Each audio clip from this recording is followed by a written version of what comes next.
Добро вечер. Започнува централниот дневник на телевизија Кочани. Во него донесуваме. Асфалтиран крак од улицата Стамен Манов, дел од програмските активности на локалната власт.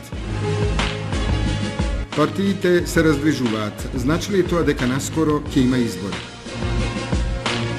Комуналното јавно предпријатие Водовод најавува изградба на атмосферска канализација и замена на останатиот дел од стариот цевковод.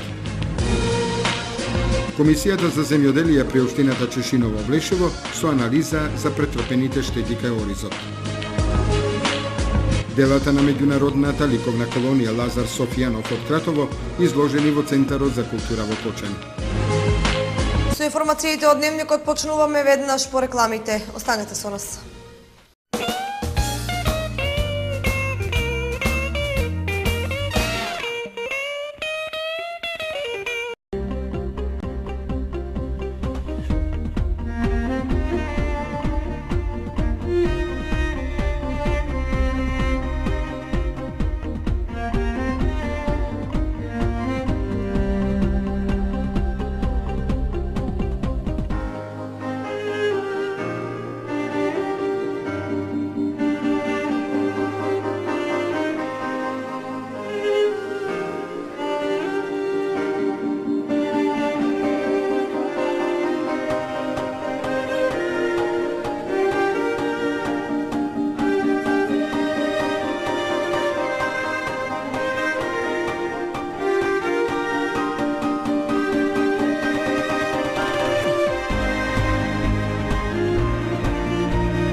Сончеви колектори, Термосол Кочани.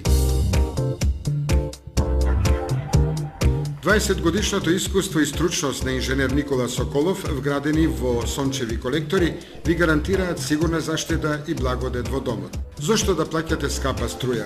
Вградете термосол систем за загревање на водата од сонцето и уживајте преку целата година. Сончевите колектори се најисплатливата инвестиција на секое семејство, а Термосол е единствената фирма која ви дава техничко упатство и гарантен лист. Обезбедува резервни делови за 10 години. Не чекајте, вградете колектор за да ја почувствувате енергијата на сонцето.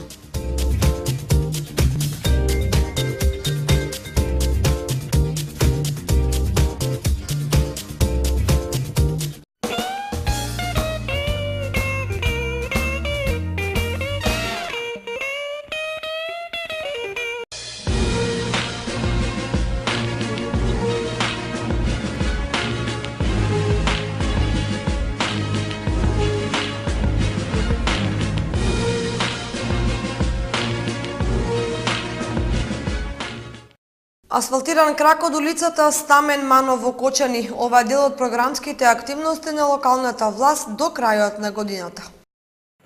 Уште еден нов градежен зафат корисен за жителите во румското мало. Станува збор за крак на улицата Стамен Манов, која денеска доби нов асфалт.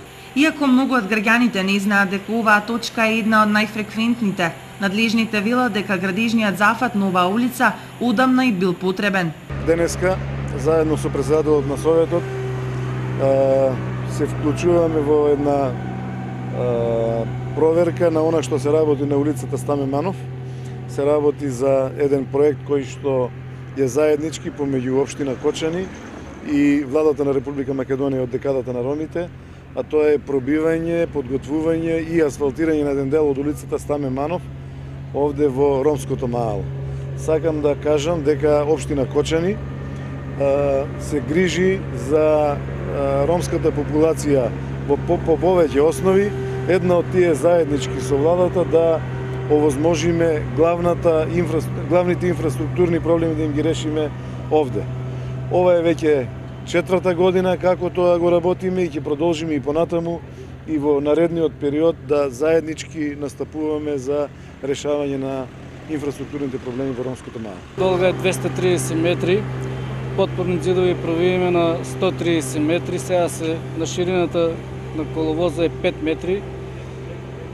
Останалото уште негде околу 130 метри за асфалтирање. Надеваме се дека од 2014 тоа ќе се заврши. Ќе имаме сигурно па од декадата на ромите некои средства. Планираме неа да завршиме. Значи, повеќе пари ми однесеат ѕидовите, сега нешто помалку ќе ни отиде за асфалтирањето и така. Ова е уште една во низата градежни активности кои ги врши локалната власт во изминатиот период. Изведувач на активноста е градежната компанија Стојменов. Партиите се раздвижуваат. Значи ли тоа дека председателските и предвремените парламентарни избори се поизвестни? Кога политичарите ќе почнат да се мешаат со народот, тоа може да значи само едно, дека наближуваат избори. По таа логика, најавата дека внедела основачко собрание ќе одржи општинската организација на граѓанската опција за Македонија ГРОМ на Стефчо Јакимовски е само еден сегмент во насока на изборите. Вториот можеби е промената на првиот народњак во ВМРО Народна партија Љупчо Стоилков, чие место на чело на општинскиот комитет се уште стои упразнето, ама конкурсот е отворен и се уште трае. Постапката за избор на нов председател на ВМРО Народна партија е во тек и сите заинтересирани можат да ги пријават своите кандидатури во централата во Скопје. Рокот е неограничен. Логично е кога Љупчо Ѓоргивистите ќе насетат дека ќе има избори по брза постапка да го изберат новиот председател на партијата. Според вообичаените активности во време пред избори може да се предвиди дека наскоро на политичката сцена во градот на Оризот ќе се појави Владо Бучковски, па Павле Трајанов и други главно познати политички фаци. Најпрво тоа ќе зависи од самите партии. Мислам дека нема да има, зошто? Тоа е трошок за самата држава, тоа е баја ги финанси, мислим дека многу до големи промени нема да има. Тоа е само едноставно фрлање пара. Како одлучат големите, така ќе биде, а не има потреба. Нема потреба. Еднаш ги бираме, треба тие да се искарат мандатот да видиме што ќе направат, па после да видиме но ние што да им дадеме. А ништо само избори ништо. Само трошкови ствари. Само трошкови. Што мислите? Нема да има. Не. Сигурен сум дека нема да има. Не знам дали ќе има, може да има, може тоа се убаво да има, не знам. Според вас дали би требало да има? Би требало да има. Но граѓаните се уште со неголемо внимание ги следат случувањата и активностите на владеачката ВМРО ДПМН и на опозицијската СДСМ. Првите затоа што своите политички активности ги спроведуваат преку секојдневно присуство во јавноста, главно манифестирано низ реализација на проекти. А вторите затоа што преку ЗАЕФ и неговата програма се обидуваат да го поправат лошиот рейтинг кој долго ги држи далеку од власта. Комуналното јавно претпријатие Водовод почна да ги сумира резултатите од досега сработеното. Најавуваат изградба на атмосферска канализација и замена на останатиот дел од цевководот. Комуналното јавно претпријатие Водовод започна да ги сумира резултатите од проектите кои беа дадени од локалната самоуправа, а кои во целост се завршени. Како резултат на успешната работа, ова претпријатие е едно од ретките во регионот кое доби шанса за повторна апликација за изработка на втората фаза на цевководот. Како резултат на таа успешна работа, едно од ретките комунални предпријатија сме каде што ни даде можности локалната преку содлука на Советот и Каја банка да аплицираме во втората фаза. Каја банка е аплицирана веќе во втората фаза со измена на главниот цевовод, бидејќи го заменивме околу 1300 метри, останало преостаната должина, каде што веќе е дотраен тој цевовод FI500 и надеваме се дека ќе го добиеме и таа втора фаза, бидејќи сме напред во однос на другите општини. За програмите и задачите кои ги наложува локалната власт, Евтимов додава: Оваа година се предвидени повеќе средства во зависност од нели желбата и оно што ќе го понудиме ние преку програмите кои се предмет на дискусија преку комисиска расправа прво на советот, потоа дадат на советот, доколку ги усвојат, значи имаме пак предвидени нови проекти кои се нели од стратешки интерес на градот Кочани, од комуналната сфера. Следниот приоритетен проект кој го најавуваат е изградбата на атмосферската канализација за која веќе започнаа подготовките. 100 компании кои вработуваат околу 10.000 луѓе се пријавиле да бидат дел од владиниот проект за добивање на странска експертска помош. Со ова завршува првата фаза од овој проект. Меѓу заинтересираните компании има и од Виница. На оглас од најголем дел од пријавените се од Скопскиот регион, а потоа има и од Битола, Прилеп, Струмица, Охрид, Струга и Виница. Најголем интерес според дејноста пројавиле компаниите од преработувачката индустрија, а по нив следат оние од информатичко-комуникацијската технологија. Од општината Кочани на овој повик не е пријавена ниту една компанија. Втората фаза од проектот во која ќе се разгледуваат пријавите од компаниите, а потоа на дел од нив започната деновиве и ќе трае до крајот на годината. Потоа во овој дел во јануари следната година владата ќе испрати барање до меѓународните организации кои се партнери во процесот, кои се стручни и специјализирани за оваа примена и кои во своите регистри имаат голем број на експерти за различни потреби. Досега е веќе воспоставена соработка со организација од Холандија и Германија, а се прават обиди да се обезбеди ваква помош и од Америка и Швајцарија. По добивањето на одговорот од организацијата до владата, понудениот експерт ќе биде проследен до компанијата, која ќе може да направи комуникација со него, да поразговараат и да ја увидат можноста и правецот на соработката, да се намалат точките на ризик и да се прецизира интервалот на соработката и конкретните процеси од истата. Компанијата нема да има никаков трошок околу ангажирањето на експертот, освен во определени случаи и тоа со задолжителна претходна согласност на компанијата.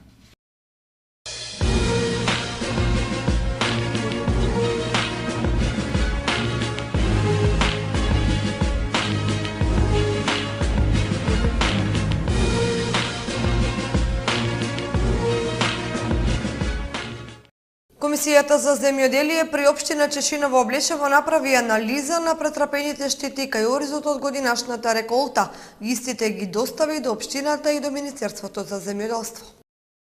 Комисијата за земјоделие при општината Чешиново Облешево направи анализа на претрпените штети кај оризот од годинашнава реколта и истите по разгледувањето на комисијата со соодветни заклучоци ги достави до општината и до Министерството за земјоделство, шумарство и водостопанство. Заклучоците ќе отидат на понатамошно разгледување и изнаоѓање соодветни решенија за штетите кои ноделни површини изнесуваат од 20 до 100%. Согледувајќи ги состојбите на теренот, одевме на увид на лице место, констатиравме дека оштетувањата на оризовите полиња се од 20% па до 100% и со тоа луѓето се многу погодени финансиски, бидејќи има површини кои нема ништо да се добие од ориз и затоа комисијата дојде на мислење дека во овие случаи треба да бараме помош од Министерството, односно од владата и се надеваме дека Министерството со владата ќе ни излегнат во пресрет на тие барања за да можеме да ги санираме овие настанати негативни појави, штети кои се појавија во оризопроизводството. На комисијата која излезе на увид да ја согледа штетата, површините кои се засејани во поран период, односно од 10 до 15 мај и се засејани од речната вода, протечната вода, тие се оштетување има од 20 до 50%. Додека површините под ориз кои се засејани од каналската мрежа, односно од десниот канал на системот Брегалница, од мрежата Калиманци, површините се од 50 до 100% оштетени, односно не се созреани, сланата има направено штета дури на површини 100%, каде луѓето ги имаат оставено површините, ги немаат ожњено бидејќи не се исплатува да се жњеат да вложуваат уште поголеми трошкови. Побарано е во плановите за наводнување водостопанство Брегалница од Кочани навреме да ги подготви каналската и другата мрежа и навреме да започне со испораката на водата од хидросистемот Брегалница, за да не се повторат последиците од годинашната сеидба. Екоаза Самандов оранжерии, лидер на балканските пазари и покрај проблемите на домашна почва. Оваа компанија од година в година го зголемува производството и своите производи ги извезува во над 12 европски земји. Нерешен статус на земјиштето, скапи енергенти, висок надоместок за експлоатација на геотермалните води и ниски субвенции се само дел од проблемите со кои се соочуваат производителите на раноградинарски култури во оранжериите. Но и покрај сите овие аномалии, најголемата компанија за производство на градинарски култури Екоаза Самандов работи солидно и од година в година го зголемува производството. Лебот одовде го вадат над 2000 луѓе од истокот. Штипските оранжерии се најголеми, па следуваат Виница, Кочани и Дојран. Во сите нив се произведува секаков вид на градинарска култура – краставици, домати и пиперки, барани и насекаде низ Европа. Собственикот Ѓорги Самандов вели дека и покрај проблемите кои нанесувале штета врз работата на оранжериите, е задоволен од профитот кој го остварува неговата компанија. Во Македонија има 240 хектара стакленици, ние имаме 36 хектара, тоа е 15% од скупните стакленици во Македонија. Ние со овие капацитети што ги имаме од 36 хектара стакленици, сме најголеми извозници на оранжериско производство во Република Македонија. Во Штип минатата година, сега за 2012, зборам за 2013 ги добиваме податоци, 2012 година бевме втори извозник во Штипска општина, фабриката за масло Брилјант беше најголем извозник, после ние бевме 2012, од 2013 ќе видиме на крајот кој ќе покажат резултатите и имаме 83% вкупен извоз од нашето производство надвор од Република Македонија. Нелојалната конкуренција е еден од многуте фактори кои влијаат негативно врз продажбата, но според Самандов квалитетот на нивните производи бргу се проценува на пазарот. Работата во оранжериите се води според сите професионални стандарди, а за тоа говори извозот и бараноста во над 12 европски земји во време кога владе економска криза на глобално ниво. Вработените земаат солидни плати и на сите им се плаќаат потребните придонеси, а во иднина ќе има и нови вработувања, најавува Самандов.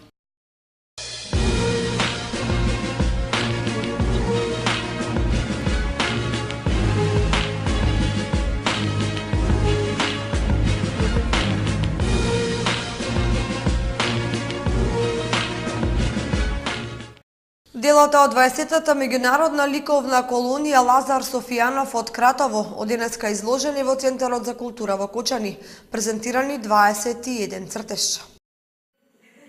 Цртежи од 20-та поред меѓународна детска ликовна колонија Лазар Софијанов од Кратово од денеска се изложени во фојето на Центарот за култура Бели Мугри во Кочани. Традиционално секоја година има учесници од повеќе градови во државата. Меѓу нив забележително учество имаше нашата сограѓанка Љупка Коцева, која на овогодишната колонија ја освои третата награда.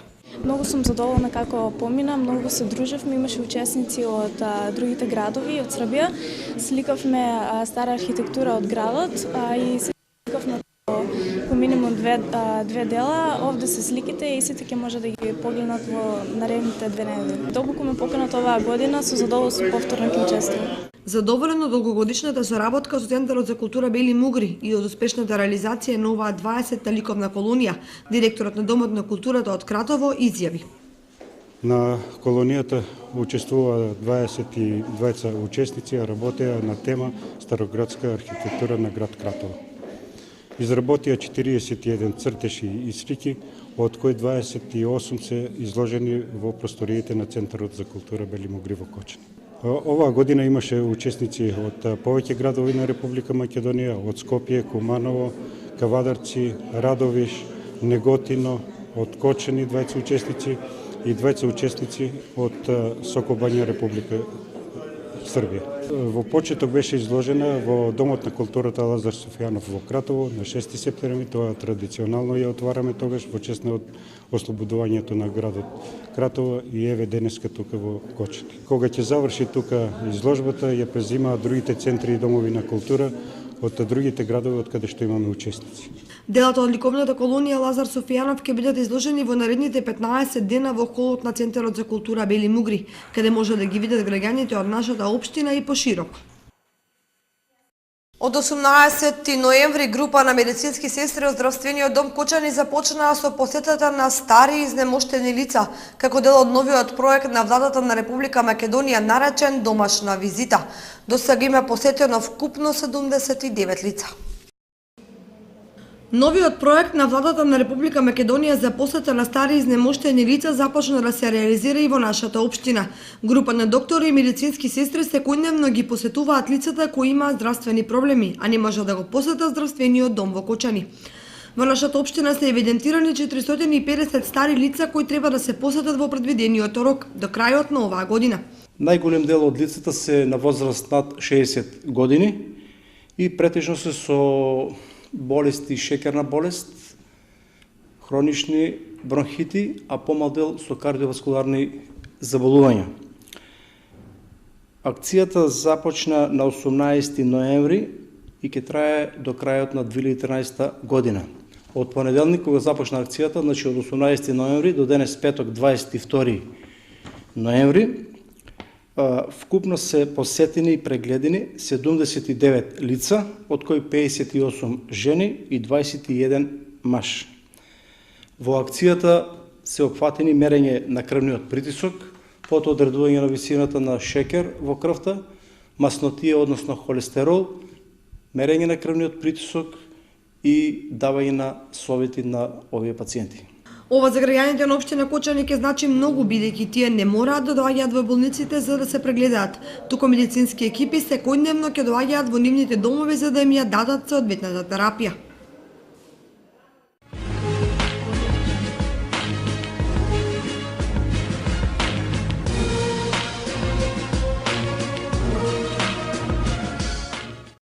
Дали Кочани ќе биде домаќин на 8-та група од предквалификациониот турнир во U17 на кој ќе учествуваат Данска, Турција и Казахстан, ќе зависи од реновативните зафати на стадионот. Селекторот Задо Андов оптимист.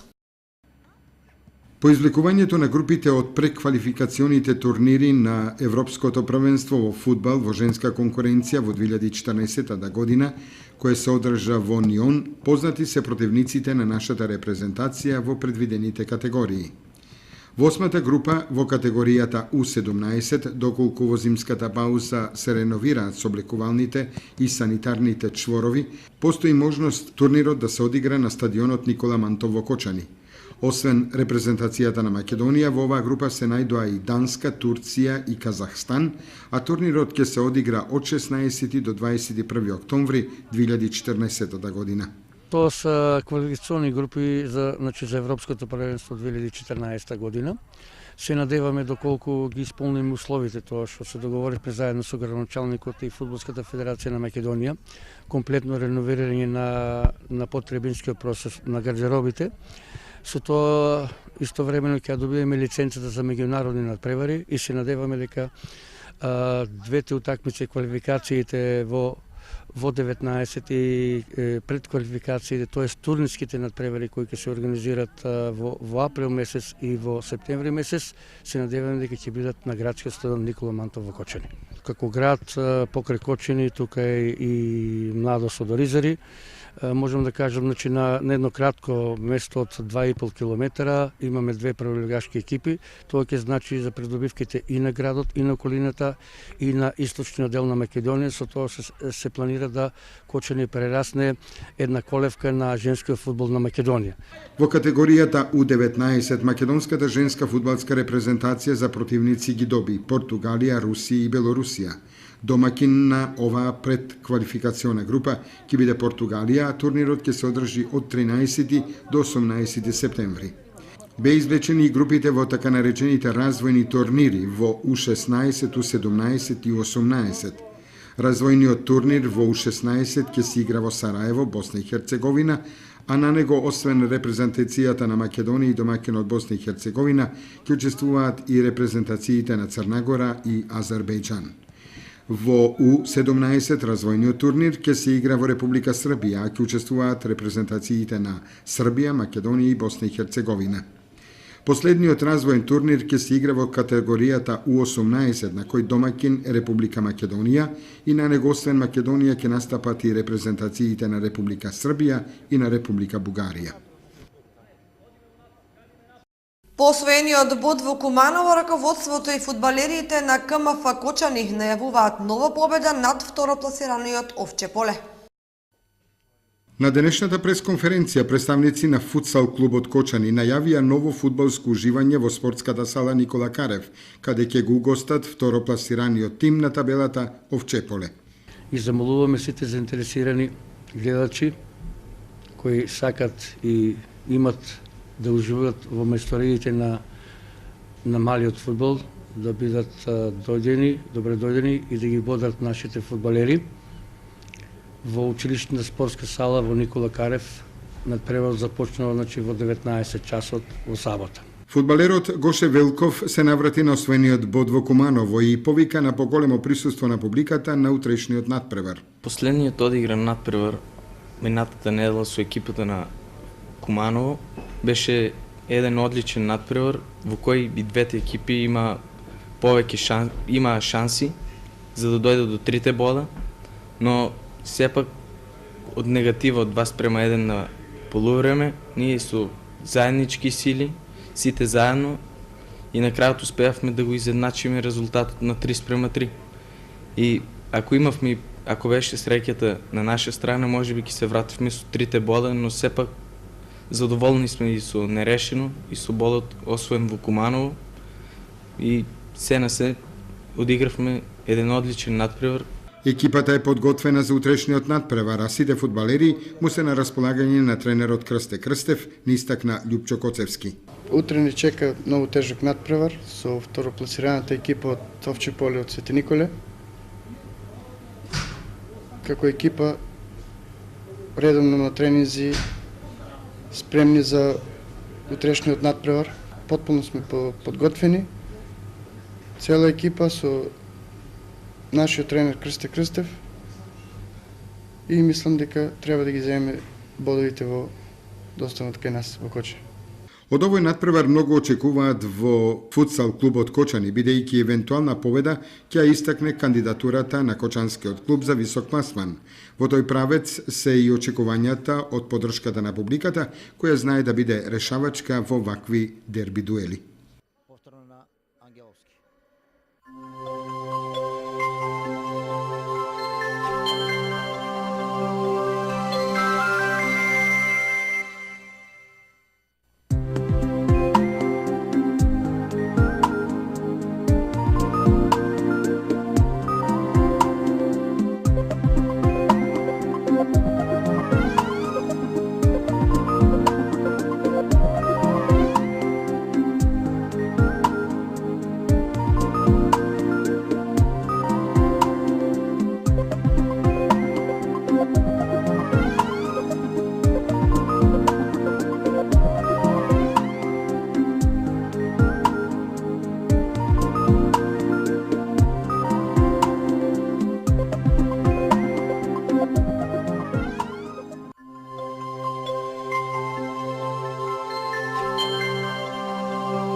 Ова беше се во централниот дневник на телевизија Кочани. Ви благодариме за вниманието со кое не следевте. Имајте пријатна вечер.